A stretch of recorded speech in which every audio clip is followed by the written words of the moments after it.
back to my channel. Today's video is going to be the mommy scenario tag. I've seen a bunch of YouTube moms doing it and I love the question, so I wanted to do it. Of course I was not tagged, but I will leave the link down below to Jalen Mama and the Mommy Archive who created this tag. I will leave their video link down below. And also, if you want to do it, I tag you. Be sure to leave a comment if you do end up doing it. So let's get started. So to start off, I have a 3.5-year-old boy and an almost 4-month-old baby boy. So the answers are really going to be more geared to my older son because my baby is just a little tiny baby. So the first question is,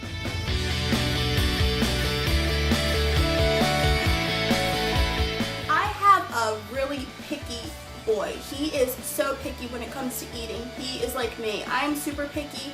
So I know how it is to not want to eat something but be hungry and just not like something. So I do make him something else if he doesn't like what we had.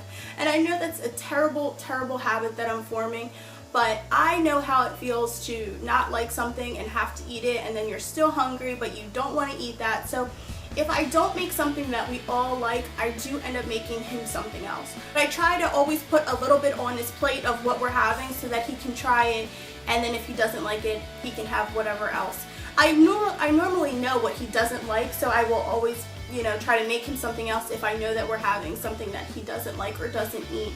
And I know that's a terrible, terrible habit. So the next question is,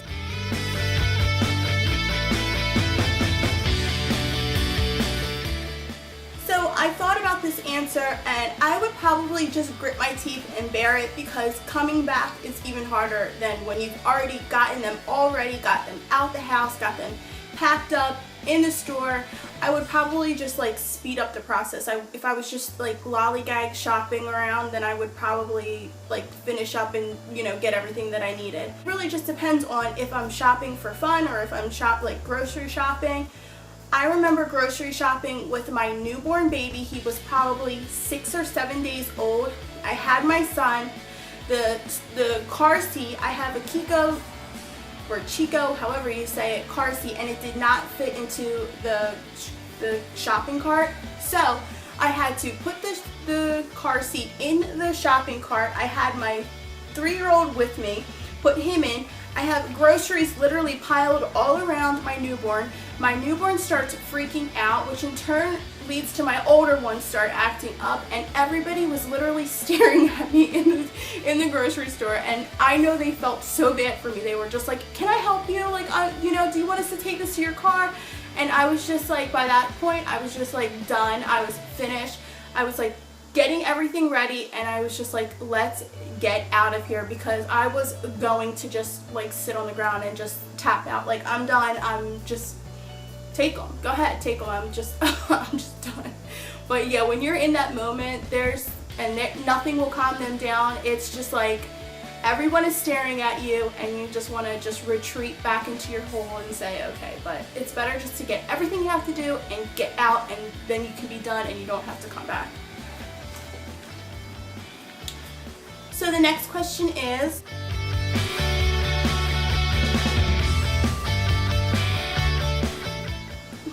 I guess I would save it for a rainy day. I wouldn't return it because I would feel bad that the people went out and brought the toys. But I seen that I'm a mommy. She said something where I know on his birthday that his family is going to buy him an obscene amount of gifts. Or for Christmas, he is going to get an obscene amount of gifts. So I will only buy him a few things because I know other people are going to buy him. If I didn't know that people were going to buy them, then I probably would just give them to him. I would probably just give them to him, and if he wasn't playing with it, then I would put it up.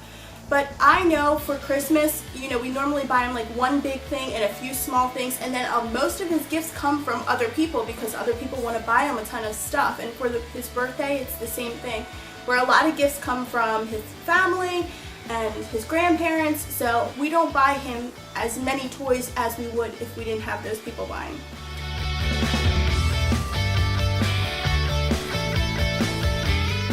When I was thinking about this question, I was thinking in terms of my older boy, and I wouldn't rock him or nurse him. I wouldn't, no. If he woke up, he would probably come into our room and say something was the matter, or I would hear him crying, and I would go in there with him and lay with him for a little bit. But if it's 3 o'clock in the morning, he's not getting up. There's no way in hell he's getting up. So you could either sit in his room quietly, or we'll figure out why he's not sleeping. And I just want to say, for the most part, my older boy is like the best sleeper. I have, knocked on wood, I have lucked out with a really, really, really good sleeper.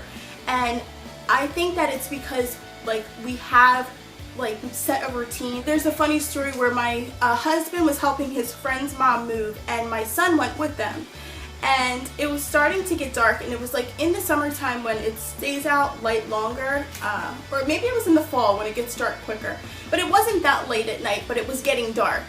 And he says to the woman, he says, "Aunt Denise, I gotta get home. I gotta go to bed. It's getting dark." So when it gets dark, he knows that it's bedtime. And for a long time, he always went to bed at 6:30.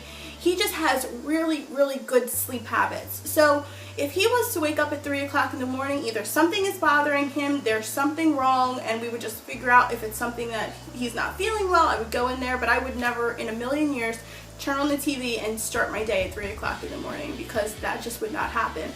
With my baby, of course he wakes up at 3 o'clock in the morning, and I would just rock him to sleep, and I would just keep rocking him until he fell back asleep. So yeah. The next question is,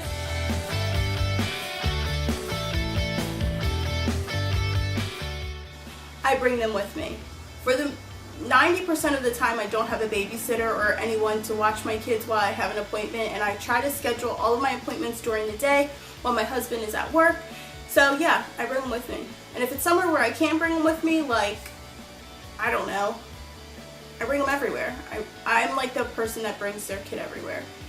And I really don't go anywhere where kids aren't allowed. So if I had to go somewhere like that, then I would probably plan ahead and have a babysitter. But if I don't know.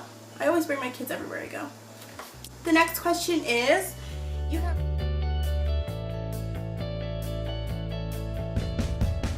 run around cleaning up my messy house as much as I can.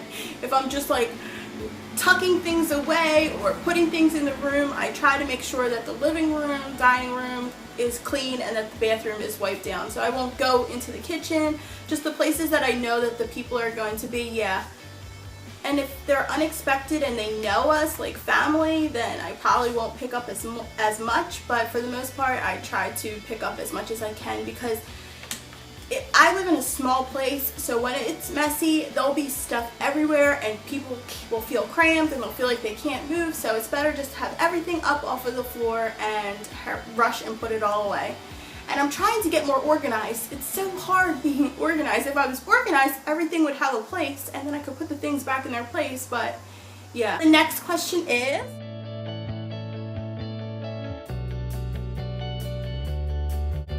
my makeup. For sure. I could put my hair in a ponytail and I would feel fine like that. I'm definitely not one of those like naturally pretty people that can look good without makeup. I definitely need makeup. And the final question is,